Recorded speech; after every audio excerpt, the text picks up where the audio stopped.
Did you ever believe in your wildest dreams that the most dominant sound in New York would ever be that of birds singing?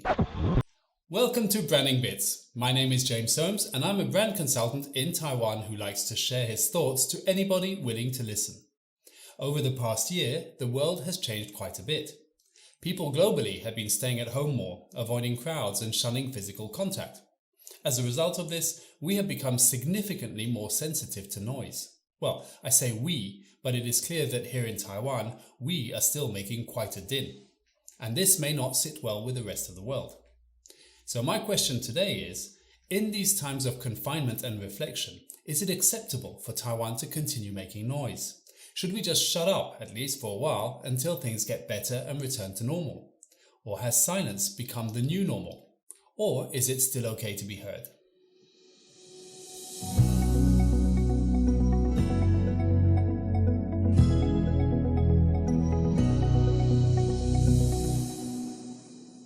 The Royal Observatory of Belgium regularly records the Earth's seismic noise, most of which is generated by human activity.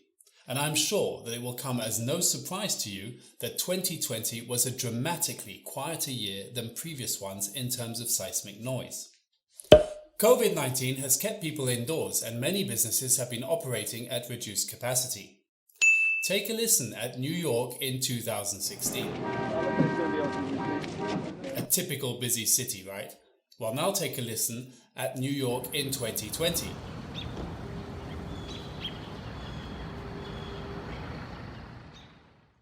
Did you ever believe in your wildest dreams that the most dominant sound in New York would ever be that of birds singing? The world is certainly getting quieter, and one may wonder if we will all become more aware of the noise and sounds around us now that silence has become more the norm than the exception, even in cities. Will this create a shift in our behavioral patterns? And will people start to realize the benefits of silence and the impact of sounds on our health? The effects that noise and sound have on our psyche are nothing new to many brands. Sound has always played a crucial role in creating emotional connections between brands and customers. And as a matter of fact, when it comes to our five senses and the impact they have on us, our oral sense comes in second in terms of importance after that of vision. After all, a lot of our communication as humans is verbal. I would argue that there are two main types of sounds: positive ones and negative ones. Brands will typically attempt to create or design sounds aimed at delivering positive associations in our minds, thus making us more likely to feel a closer connection with the brand in question. Let's take products as a first example. When a car door is slammed shut, the sound it makes will immediately communicate something to you.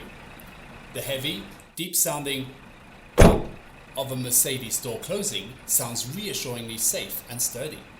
The lack of prolonged vibration or echo in the sound will convey precision, craftsmanship, and quality. One may argue that this sound is not particularly manufactured, that it is just the sound of components working perfectly together. But I think personally that it is designed to sound that way. But BMW are certainly more deliberate when they pump the sound of the car's exhaust into the cabin to increase the sense of power and performance in their car. I'm sorry, but is it really that necessary? Well, BMW certainly think it is. In a time where vehicles are going electric, losing engine and exhaust sounds has a definite impact on those consumers who value a more mechanical, old-school and purist way of driving with all its fuel-induced noises. And how about the all-too-familiar sound of ice cream vans across the world?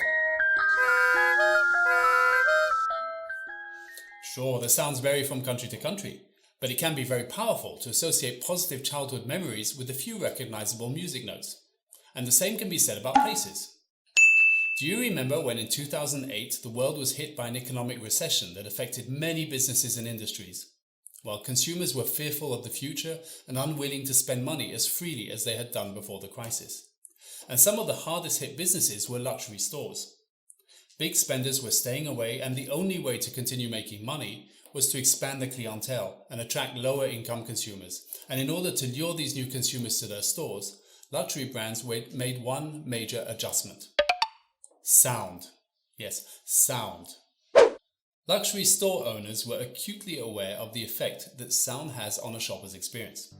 playing soft music and having sales assistants whisper or speak to clients in a quiet voice made shoppers feel special. After all, no one raises their voice in the presence of the Queen or royalty. However, the somewhat intimate and deeply reverential experience would make budget-conscious shoppers nervous. Nervous that this exceptional service would ultimately come with a price tag. So what did the store do? They raised the volume of their in-store music. They played more lively tunes, and they encouraged their sales assistants to speak more loudly. This would presumably make customers more at ease. And I would say the data would suggest that this strategy actually worked. So positive sound associations are powerful, especially when the brand means something. But what about negative sound? Allow me to introduce a package that I, like many others, dislike with a vengeance. In fact, a survey carried out a few years ago placed this package on the all-time list of most hated types of packaging ever. The clamshell. How many of us have fought, literally, with a clamshell, trying to open it with our hands, and often getting injured, if not deeply frustrated in the process? A comedian in Britain once joked that the best way to open a clamshell package is to use scissors, and how unfortunate it is that most scissors are sold in clamshell packages. Oh, the frustration. But it is not just how difficult it is to open that people dislike. It is the sound of screeching plastic that invariably comes with our frustrated efforts to rip it open. Other negative sounds would be those that seem intrusive and beyond our control. And this, dear friends, brings us conveniently back to our noise pollution topic. In 2018, the United Nations created a list of the noisiest and quietest cities in the world. They found that most of the noisiest cities came from Asia, whereas cities in Scandinavia and Switzerland were some of the quietest. The 5 loudest cities in the world were, are you ready?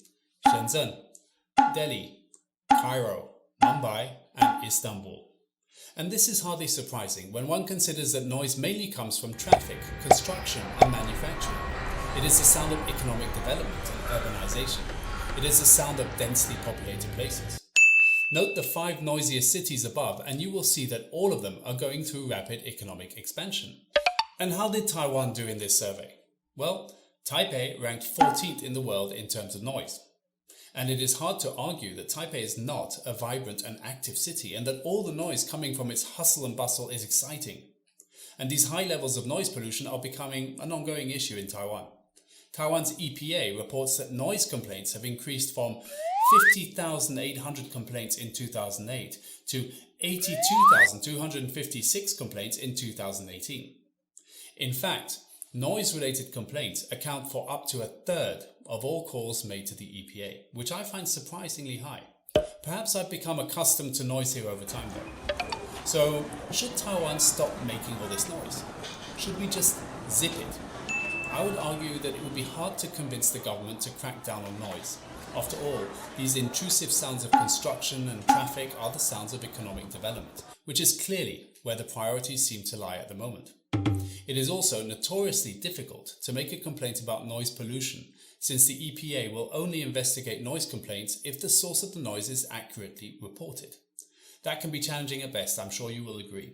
Nevertheless, Taiwan still needs to seek to reduce as many negative sounds as possible. We would all love to hear those birds singing like those in New York. Should we just be quiet, like the rest of the world? Ultimately, it's a tough call. Tough because cities and countries are not just places, they are also brands in their own right. And Taiwan should be thinking about how to brand itself, not only visually or with quirky slogans. Taiwan should evaluate which sounds and noises are inherently Taiwanese. Take, for example, Italy, one of the noisiest countries in Europe. It relates most of its noise to the sounds of traffic and car horns. The US relates most of its noise back to emergency sirens and people speaking loudly. Taiwan has become a place where the future is happening right now, despite COVID, despite the quiet world around us. Taiwan is still a busy, bustling and conversing place. Silence is just virtually impossible to come by. And as the world gets quieter, the country still registers 5.25 decibels above global average decibel levels. But let's, at the very least, try to remove some of the negative noise that we are generating, and let us keep and safeguard the sounds that define us, the sounds that distinguish us. Because, as a brand, Taiwan still needs to be heard, and should continue to make sound waves across the world. Post below and let us know which sounds represent Taiwan. I'm curious to know. I need to go. Thank you for watching, and God bless.